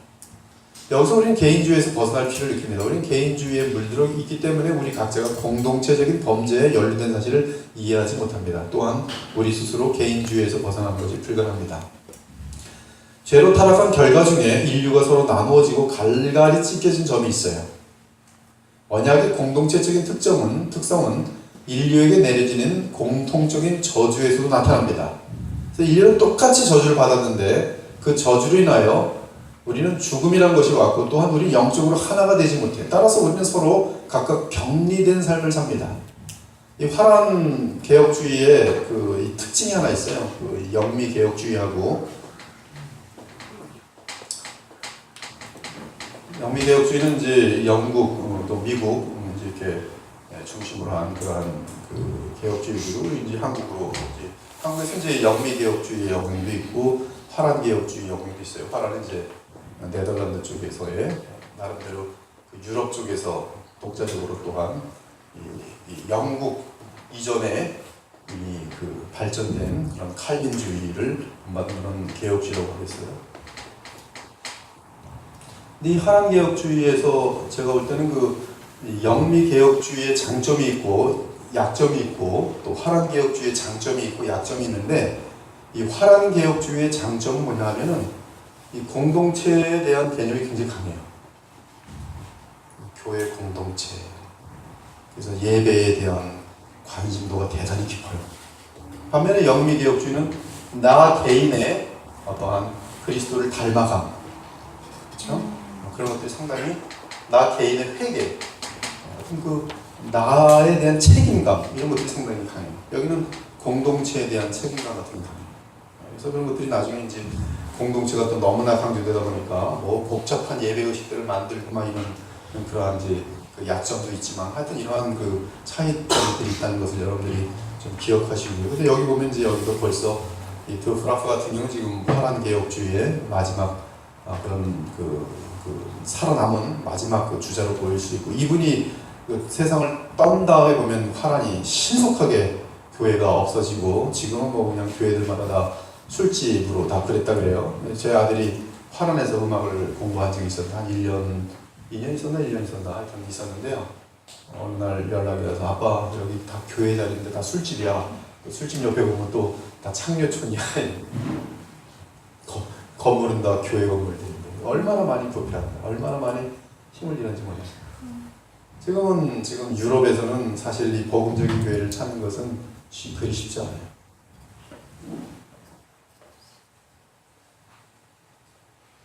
아무튼 그럼에도 불구하고 하여튼 지금 50년 이전 한 70년 전만 해도 1950년이니까 한 60년 전에도 화란에서는 사실 상당히 강한 그런 개혁주의 및 복음이 활달했던 나라인데요.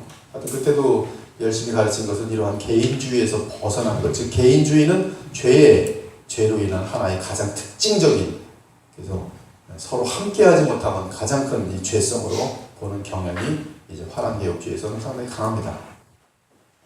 오직 주의 말씀과 성령으로만 우리는 우리 자신이 결코 이해할 수 없고 받아들일 수 없던 사실을 이해하고 받아들이지 합니다. 하지만 이러한 변화는 한순간에 이루어지는 것이 아니고요. 하나님께서 그분의 말씀과 성령으로 우리 안에서 우리의 삶 전체를 통해 계속 역사하셔만 우리는 개인주의적 사고에서 벗어나 공동체적 사고를 갖게 된다. 이건 대단히 중요한 것이라고 좀 봐요. 저는 이것이 우리가 계속적으로 그 성령이 충만하면 성령 충만은 이 하나님의 생각을 따라하는 거거든요. Thinking, 제가 이제 신학교 갈 때 항상 이 말을 굉장히 강조해서 Thinking after God's thought. 하나님의 생각을 따라 생각하기. 그렇죠? Thinking after God's thought. 근데 이것을 곧 성령 충만이다. 성령의 인도함을 받는 것이다. 이렇게 같이 연결시킬 수 있어요. 그 근거는 이제 골로새 3장하고 그렇죠? 에베소 5장. 말씀으로 충만할 때 열매하고 성령으로 충만할 때 열매가 정확히 똑같습니다. 그래서 그렇게 지금 볼 수가 있는데요. 우리가 이제 만약에 하나님 말씀으로 계속 내 생각은 버리세요. 성령의 생각, 하나님의 생각 계속 배워나가면 우리가 같은 생각을 하게 되면서 큰 일치된, 그렇죠? 같은 마음은 같은 생각이죠. 마음은 지정으로 되어 있는데요, 그렇죠? 같은 생각, 같은 감정, 그렇죠? 하나는 미워 죽겠는데 하나는 좋아 죽겠는데 이러면 안 되죠. 같이 미워하든지 어떤 대상을 향해 같이 좋아하든지, 어떤 사람들은 난 천주교 좋아해, 난 천주교 미워해. 이 같은 공중체에 있으면 이건 굉장히 문제가 되겠죠. 같은 감정이 같도록 돼 있어요. 한 마음이면. 그렇죠? 같은 뜻. 그렇죠? 지정이. 그래서 이 지정이가 서로 마음이 같아지려면 그리스도의 마음을 갖는 것이죠. 근데 그리스도의 마음을 갖는다는 것은 그리스도의 마음이 주시옵소서 기도로 해서 끝나는 게 아니라는 것이죠. 그 기도도 필요하지만, 나를 부인하고 그리스도의 마음을 가지려면 그 기도도 필요하지만, 그리스도의 마음이 무엇인지에 대해서 성경을 통하여 철저하게 배워야죠.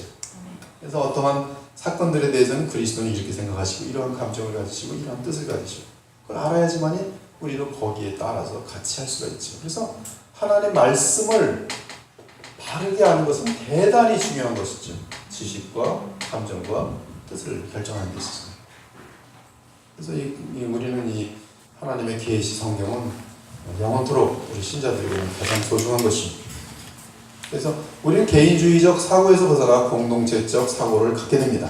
그때 원래 범죄에 대한 우리의 사고는 공동체적으로 그 실체를 깨닫게 되죠. 이러한 깨달음이 임할 때 우리 인류의 역사는 오직 하나라는 사실을 인식하게 됩니다. 즉, 내 개인의 역사는 나의 출생에서 시작되는 것이 아니라 아담의 창조부터 시작됩니다. 대단히 중요한 얘기죠. 나의 존재는 아담으로부터 올라가죠. 그때 발생한 모든 사건들은 나를 포함하고 있으며 나는 아담 안에서 그 이후로 발생한 모든 일들에 대해 책임을 지게 됩니다.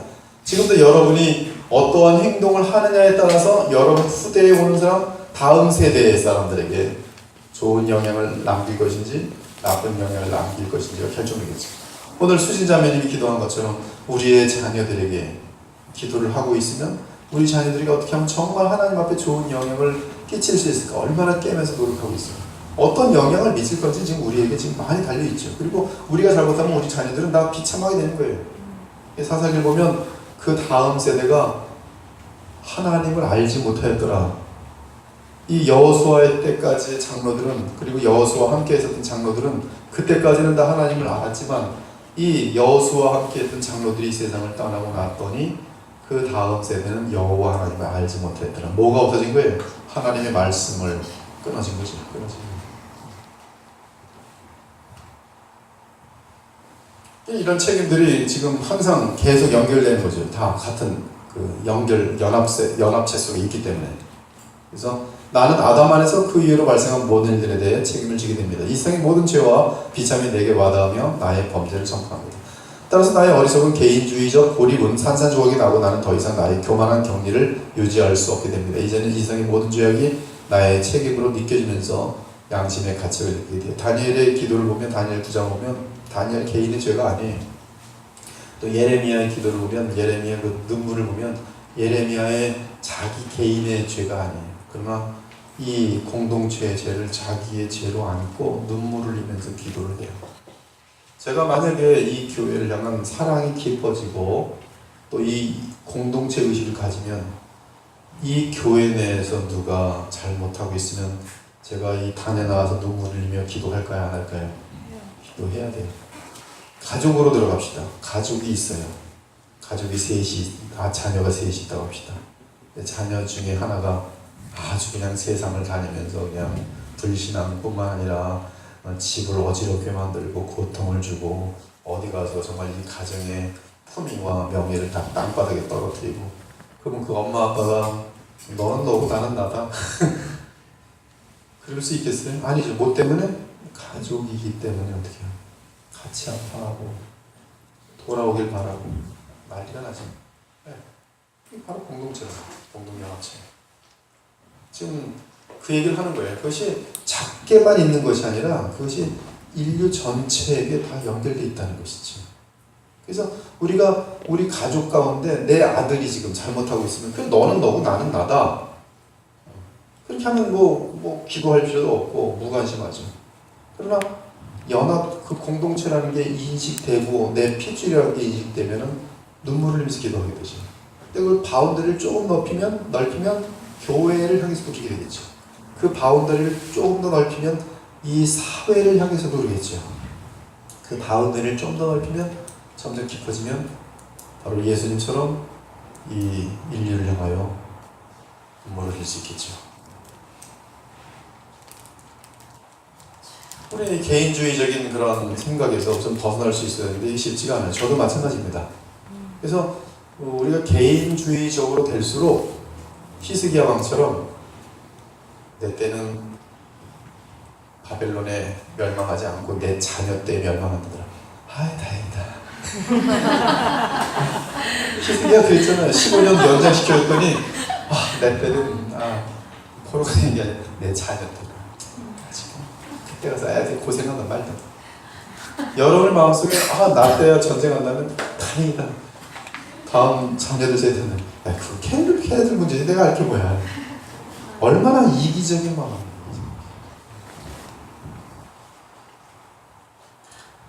이것이 우리가 이해하는 원죄입니다. 원죄는 무엇보다 아담의 죄악에 대해 나의 책임을 구체적으로 느끼게 만드는 그 아담 안에서 이 세상의 죄악에 대해 책임을 느끼게 됩니다. 원죄의 결과는 본질적인 부패이고 끝까지 그릇된 길을 고집하는 완고함과 충동이 원죄의 결과입니다. 그래서 우리는 이 죄책 그리고 내 안에 있는 부패 이것이 원죄예요. 세미펠라기안주의는 원죄를 인정하지 않지만 원래 본성적 부패를 받아들입니다. 하지만 원래 본성적 부패를 성경대로 심각하게 다루지 못하였어요. 우리는 본성적 부패, 즉 바울이 로마서 7장에서 말한 죄의 법은 잘못된 방향을 어쩔 수 없이 추구하는 상태로서 처음 범죄의 결과이며 하나님의 저주라는 사실을 설명하였어요. 사람이 이 저주를 부인할 때 인간이 잘못된 길로 계속가는 현상을 인정할 수 없게 됩니다. 세미펠라기안주의는 언제라도 우리 스스로 하나님께로 돌아갈 수 있다고 보는데요. 즉 아무 때나 하나님의 은혜의 제안을 받아들일 수 있다고 보는데 이는 성경의 내용과 상충돼요. 성경은 허물로 죽은 우리는 그렇죠? 돌아갈 수가 없고 육신의 생각은 하나님과 원수가 되나니 자연인들은 그 스스로 하나님께 돌아올 수 있어요? 없어요? 없어요. 왜? 스스로가 이미 하나님과 원수의 스스로가 어둠입니다. 근데 그들이 자연인이 주님께 돌아오는 방법은 뭐예요? 오직 하나님께서 더 큰 은혜를 베푸셔 그를 거듭나게 하셔서 그렇죠? 새로운 생명이 그 안에 들어가서 새로운 생각과 감정과 뜻을 가질 수 있도록 가능하게 만드는 방법밖에 없어요. 그래서 구원받은 우리들은 무한한 은혜를 더 받는 것이죠. 이 주님께로 죄 사함을 받았을 뿐 아니라 또 주님으로부터 받아들여지는 그분의 형상을 다시 갖게 되는 엄청난 이건 제로에서 플러스로 가는 게 아니라 마이너스였는데 플러스가 되는 거기 때문에요. 지금 원래는 우리 하나님과 원수로 있는 게 맞아요. 그게 그냥 자연입니다. 근데 지금 하나님의 자녀가 되었으니 하나님과 그냥 이렇게 서로 그냥 무관한 존재가 되는 것도 아니고 하나님의 자녀가 되었으니 그 은혜는 참 감당할 수 없이 무한한 것이죠. 세미펠라기안주의는 필연적으로 스스로 모순됩니다. 여러분들 이거 지금 좀 미리 기초적인 신학 지식이 있으면 좀 세미펠라기안주의가 그런 부분을 알 텐데 갑자기 등장돼서 지금 그 프라프가 이 공부를 하는 정도면 다 세미펠라기안주의가 뭐고 펠라기안주의가 뭐는지 알겠지 하고 지금 알고 있는 것 같은데 저도 여러분이 다 펠라기안주의는 알고 있다고 생각하고 좀 가르칠게요. 이 세상은 사람의 본성적 부패는 유전 때문이라고 보면 따라서 사람을 희생자로 취합니다. 그러므로 하나님의 은혜의 도움을 받으면 선하여질 수 있다고 믿어요. 하나님의 은혜의 도움을 받으면. 하지만 이 사상은 종종 그 부패를 굴복시키거나 죽이는 것이 실제로는 불가능하다는 사실을 체험하죠. 자기네들도 이렇게 하지만 이게 안 되는구나. 이에 세미펠라기안주의는 스스로 모순에 빠집니다. 우리가 소위 유전의 희생자라는 조건은 공동체적 범죄의 결과라는 사실을 알 때 그리고 공동체적 범죄로 인해 모든 사람이 그 영향을 입게 되었다는 사실을 인정할 때 그리고 또한 우리는 죄를 지으면서 이 공동체 자체를 또 더럽힌다는 사실도 알 때 우리는 우리 안에 있는 본성적 부패를 제거하는 것이 불가능한 사실을 이해할 수 있어요. 뿐만 아니라 우리는 그러한 사실을 깨달을 때에야 오직 성경의 말씀에 따라 주께 매어 달리게 됩니다. 그가 내 모든 죄악을 사하시며 내 모든 바로 병을 고치시니 병원이 바로 죄성으로 이해도 되겠어요. 여러분에게 이렇게 프린터가 돼서 지금도 다 쫓아오지 못하더라도 또 따로 또 읽을 수 있으니까 되게 감사한 것 같아요. 그러면 우리가 원죄를 본성적 타락 및 공동체적 범죄로 동의할 때 두 가지죠. 우리는 그때 사람의 본성이 심히 부패하여 우리는 모두 죄 가운데 잉태되고 출생한다고 고백할 수 있게 됩니다. 우리 인생은 우리가 잉태할 때부터 시작되는데 바로 그때부터 죄가 우리를 주관하고 다스립니다. 그러므로 우리는 참으로 죄의 세력에 치우쳐서 모든 것을 바라보고요. 그래서 우리가 보는 것과 생각하는 것은 이 말씀에 의해서 이렇게 믿으세요. 아하!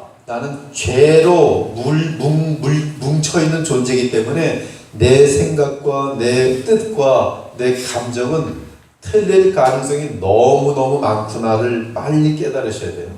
그리고 내 생각, 내 감정. 그래서 어떤 때 보면은 아파하지 말아야 되는데 막 아파하면서 자기 의를 막 드러내요. 그래서 나는 너보다 이렇게 연민도 많고 정도 많아. 그래서 딱 슬퍼한 다음에 슬퍼하지 않는 사람을 그래서 사람이 이렇게 매섭고 말이야 치사하고 이기적이고 막 그래. 근데 사실은 이때 아파하는 눈물을 흘리는 것이 하나님 보실 때는 오히려 굉장히 악한 일일 수 있거든요. 이단을 향해서 만약에 아파하고 출근해야 하고 당신 잘 돼야 돼 이러고 있다고 생각해 봅시다. 한쪽은 이단을 딱 받기 때문에 냉랭하게 대했다고 합시다. 얘기는 확 떨어지는 거예요.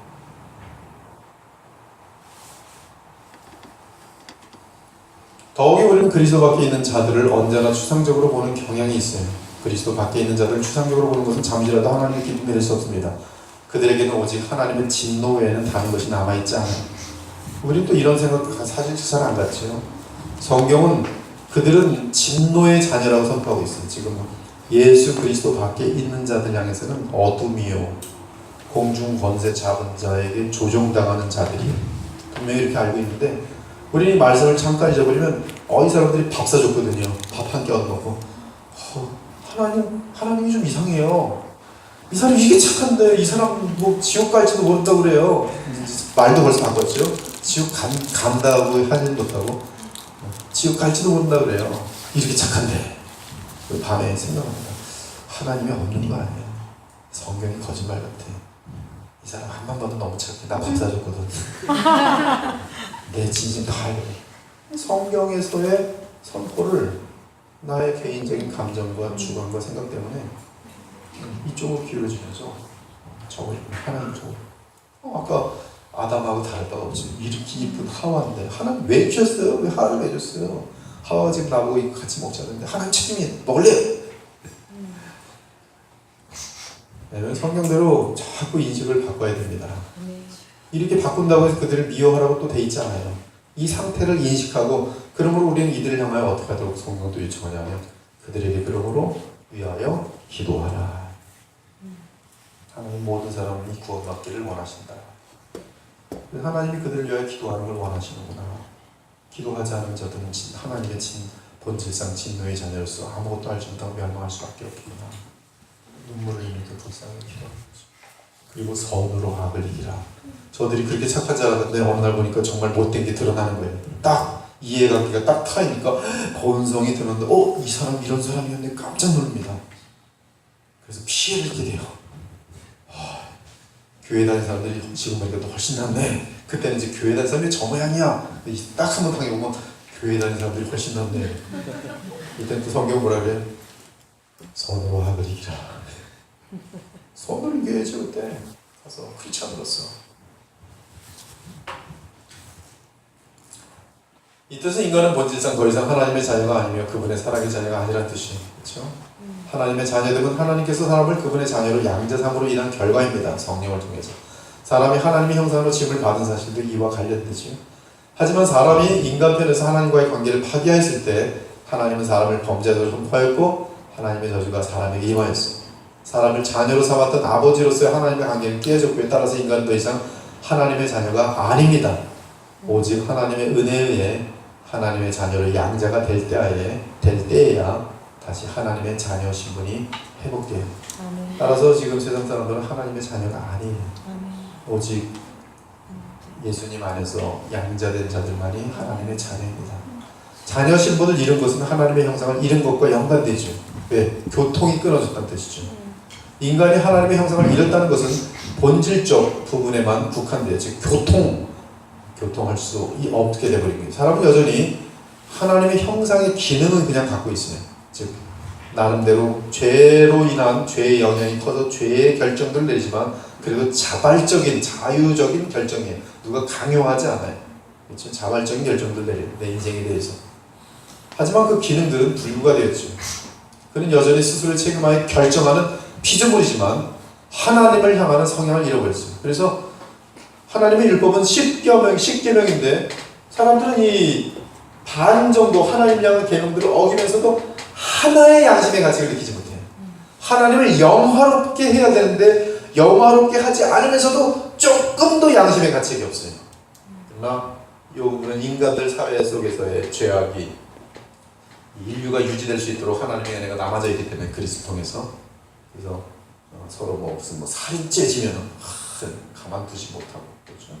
어떤 개인의 의지를 무너뜨리면서 악한 짓을 행한 자들에 대해서 파렴치하다면서 난리가 나고 막. 그래서 그럭저럭 하여튼 이 사회의 시스템은 유지되지만 그리고 여기에 대해서 죄의식을 갖지만 놀랍게도 이 하나님을 향해서 죄의식은 채워요.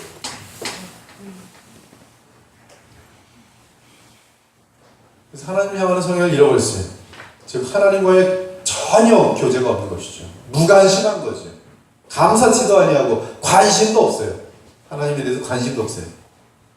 사실 하나님은 그를 만드셨고 그를 위해서 이 세상에서 빛도 지금도 비춰주시고 먹을 것도 주시고 오늘도 그렇죠? 건강도 주시고 아직도 지옥으로 떨어뜨리지 않고 기회를 주시고 돌아올 수 있는 시간도 주시고 모든 좋은 것들을 주시는데 하나님과의 관계는 끊어져 있어요. 따라서 하나님의 형상의 주요 부분을 잃은 것이죠. 즉 하나님을 아는 지식과 의와 거룩을 잃었어요. 오늘날 사람들에게 어느 정도의 하나님의 형상이 남아있는지에 대해서는 나중에 고려해 보실 것이고요. 지금 우리는 그들이 하나님의 정죄의 심판하에 있음을 말해야 합니다. 그들은 죄로 타락하였기 때문에 더 이상 하나님의 영광을 나타내지 못하고 있어요. 이는 그들이 하나님을 아는 지식과 의와 거룩으로 나타나는 하나님의 형상의 본질적 부분을 상실했음을 의미해요. 인간들은 하나님의 형상을 형식적으로만 지금 붙들고 있어요. 껍질만 붙들고 있어요. 따라서 인간들은 뭔가를 믿고 뭔가를 믿어야죠. 하나님의 형상은 하나님을 믿는 그 형태였는데 이제 하나님을 향해서 원수가 되어버렸으니까 뭐가 남아요? 뭘 믿어야 될 거 아니에요. 믿어야 시원하거든. 그래서 뭔가를 믿습니다. 정 안 믿으면 뭘 믿어요? 나를 믿죠. 나. 옛날에 어렸을 적에 우리 동네에 있었던 건데 그분이 그 부인 두들겨 때렸어요. 교회 갔다 온다고 두들겨 때렸어요. 성경책을 찢으면서 하나님을 믿으니 나를 믿어라. 그랬더니 정말로 일주일 만에 돌아갔어요. 그래서 그때 아주 교회에서 참 하나님이 얼마나 그때 무서운지를 봤는데 그런 일들이 가끔 좀 있기도 해요. 실제로 있습니다. 그래서 깜짝 놀라죠. 하나님의 정말 그 실제를 느낄 수뿐이 없는 그런 사건들이죠. 따라서 인간들은 뭔가를 믿고 윤리적인 삶을 살며 공의에 대한 감각을 갖고 있으며 또한 미에 대한 의식, 언어, 이성, 감정들 여전히 갖고 있어요. 아직 형태는 남아있는 것이죠. 그 본질은 하나님과의 교통인데 그건 없어졌고요. 하지만 인간들은 하나님이 원치 않는 방법으로 그 형상을 사용합니다. 즉 이러한 것들을 다 하나님과의 교통을 위해서 주신 건데 이런 것들은 다 이제 하나님과의 교통이 아니라 자기네들끼리 힘모으고 쾌락을 추구하고 자기의 그 신처럼 되려고 하는데 이런 것들을 다 사용하죠. 따라서 인간들은 더욱 부패하여 갑니다. 우리는 중생의 필요성 마지막이에요. 우리는 교리문답을 통해 우리는 너무나 부패하여 선을 전혀 행할 수 없고 또한 모든 악을 향하는 성향을 지닐 정도로 부패하기 때문에 하나님의 성령으로 중생하지 않는 한 전부 부패하여 있다고 고백합니다. 중생이란 무엇입니까? 사람의 전적 타락을 말할 수 있습니까? 중생하지 못한 사람을 하나님의 자녀라고 부를 수 있습니까? 중생하지 못한 사람들이라도 아직 하나님의 형상을 지니고 있습니까? 중생이란 마음의 변화입니다. 믿음의 사람들에게 나타나는 이러한 마음의 변화는 변화된 삶으로 나타나면서 계속 변화받는 삶을 추구해요. 교리문답은 우리가 성령으로 중생한다고 언급합니다. 이 말은 다음의 성경 말씀과 조화를 이루며 너희가 거듭난 것은 썩어질 씨로 된 것이 아니요 썩지 아니할 씨로 된 것이니 살아있고 항상 있는 하나님의 말씀으로 되었느니라. 너희에게 전한 복음이 곧 이 말씀이니라. 이 복음에 의해서 중생하죠. 우리는 성령의 두 가지 활동을 구별하는데요. 직접 사람의 마음을 변화시키고 열게 하는 일과 그 마음이 주를 믿고 의지하도록 말씀을 통하여 역사하는 일이에요. 이에 성령은 하나님을 섬기는 루디아라 하는 한 여자가 말을 듣고 있을 때 주께서 그 마음을 열어 바울의 말을 따르게 하신지라고 말합니다. 성령은 직접적이고 즉각적인 역사, 그것은 사탄은 하나님을 향하던 인간의 마음을 바꾸어낼 수 있었어요. 어떻게 하나님께 속한 사람이 사탄의 말을 듣고 하나님으로부터 돌아섰는지는 설명할 수 없습니다. 그가 하나님으로부터 돌아설 때 그는 더 이상 하나님의 말씀을 들을 수 없었고 하나님의 성령의 일들은 이제 그에게 어리석은 것으로 보였어요. 그가 하나님의 말씀을 다시 들을 수 있으려면 하나님의 성령이 직접 그의 마음을 변화시켜 열어 놓으셔야 합니다.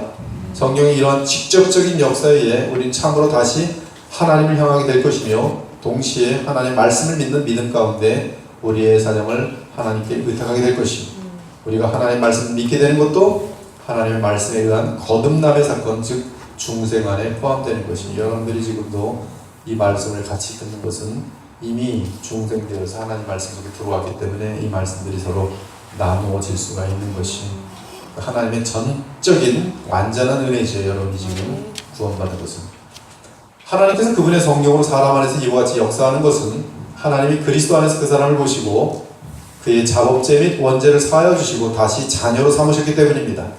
이러한 중생을 통해서 죄로 인한 부패 즉 어쩔 수 없이 그릇된 길에서 옹거집을 부리던 타성인 본성적 부패가 제거됩니다. 따라서 중생을 통해 원칙적으로는 원죄와 그 결과가 무효가 되지고요. 우리는 다시 하나님의 자녀도 받아들여지게 되고 하나님의 형상의 근본 부분 즉 하나님과 교통하는 의, 지식과 의와 거룩이 회복되지요. 우리는 사랑 안에서 다시 하나님을 알게 되며 믿음을 통해 기본적으로 바리새인과 서기관들을 능가하는 의를 다시 한번 얻게 됩니다. 그렇죠? 중생한 하나님의 자녀들은 주변에서 일어나는 모든 사건에 순결하게 반응하며 하나님의 성령은 다시 그들의 소욕을 다스리는 책임을 갖기를 원하세요. 그래서 중생한 사람들은 이제 주의 성령을 따라 행함으로 내 속의 소욕을 다스릴 수 있도록 되어 있어요. 그것은 또 다른 선택입니다. 중생한 사람들은 이제 자기가 선택을 해야 돼요. 선택. 이 영지주의와 기독교의 가장 큰 차이는 이 영지주의는 일종의 그 체험주의나 신비주의나 뭐 이런 쪽으로 많이 빠졌는데요. 이 영지주의는 내가 어떻게 되어지는 것을 가지고 가만히 있어요. 가만히. 내가 되면 되겠지. 그러나 이 기독교는 하나님의 역사가 그 주어지는 것이 initiate 반드시 오직 은혜고요. 그러나 그 은혜를 받은 자들은 각자 개인적으로 엄청난 어떤 그 반응들, 즉 책임들 이런 것들이 굉장히 강조되어 있습니다. 근데 책임을 다하지 못할수록 자꾸 핑계대요. 하나님 알아서 해주세요 하고. 그러나 하나님께서 우리에게 주신 모든 것들을 가지고 우리가 온 책임을 다해요. 성경을 잘 읽어보면 어떻게 하라 행하라 그런 거 굉장히 많아요. 근데 어떤 사람들은 이건 다 율법적인 뭐니 하면서 뭐 은혜를 강조해야지 행하는 걸 다 빼버립니다. 그리고 기도만 해요. 아니죠. 절대 그렇습니다. 잘못된 신앙입니다. 책임을 가져야 돼요. 하나님의 성령이 우리에게 와 있고요. 그 성령으로 나의 주가 되시도록 하는 것도 내가 해야 되는 거예요. 그분께 맡기는. 내가 내 자신을 복종시켜줘 그분께 의탁해야 되는 거예요. 주님께도 나의 주가 되시옵소서라고 진심으로 기도해야 돼요. 가만히 되려면 되고 말려면 하십시오 이러면 안 되는 거예요. 네, 책임을 갖길 원합니다. 오늘 여기까지 할게요. 백시. 하나님 감사합니다. 저희들에게 오늘도 귀한 말씀으로 인도해 주셔서 감사합니다. 저희들 참 원죄가 무엇이고 또 죄가 어떻게 인류 가운데 들어왔는지를 보았고 주님의 그 원죄를 해결하는 방법은 마지막 내용 속에서 성령으로 말미암는 중생의 사실을 또 보게 하시면 감사합니다. 아멘. 저희들은 오직 완전하신 하나님의 강력한 그러한 성령의 역사로 말미암아 이렇게 참 하나님을 알고 주의 말씀을 믿어가며 또 더 적극적으로 주님을 붙드는 그러한 자리에 있게 되었습니다. 하나님, 저희들로 하여금 우리 주변에 있는 많은 영혼들을 불쌍히 여기고 그들이 어둠 속에서 아무것도 알지 못한다는 사실을 알고 더욱더 하나님의 그 성령의 역사가 나타나기만을 간절히 기도할 수 있는 그러한 저희들이 되며 또한 우리의 삶을 통해서 또 우리의 고백을 통해서 예수 그리스도를 증거하는 성령을 따라 그렇게 정말 복음대로 살아갈 수 있고 또 복음을 고백할 수 있는 저희들이 되어서 하나님의 나라가 계속 주의 뜻 가운데 확장되어질 수 있도록 도와주시기 원합니다. 아멘. 주님, 사회가 점점 어두워지고 있는데 주님, 어둠이 아무리 강할지라도 오히려 복음을 이길 수 없고 빛을 이길 수 없음을 저희들이 확신하고 우리가 좌절할 것이 아니라 더욱더 기도하며 더욱더 바르게 살며 더욱더 전능하신 하나님의 역사를 바람으로 이 시대에 또 히스기야 때의 그러한 정말 참된 말씀의 역사처럼 주님 저희 때에도 그런 말씀의 역사가 나고 요시야 때처럼 또 종교개혁이 있었던 것처럼 또 우리 때에도 종교개혁이 있게 하시며 또한 칼빈 때 또 루터 때에 참된 복음을 다시 찾는 것처럼 또 저희들은 또 이 시대에 다시 더 복음으로 또 찾으며 또 복음으로 역사되어지기를 바라는 아름다운 그런 마음들이 되게 하셔서 하나님이 일하기를 기뻐하시는 그런 지체들이 다 되게 하여 주옵소서. 아멘. 오늘도 돌아가는 발걸음 가운데 기쁨이 있게 하시고 감사가 있게 하시고 오늘 받은 말씀을 또 생명처럼 붙들고 주님 만나는 그날까지 달려가게 하여 주옵소서. 아멘. 살아계신 우리 주 예수 그리스도 이름으로 기도 올려옵나이다. 아멘.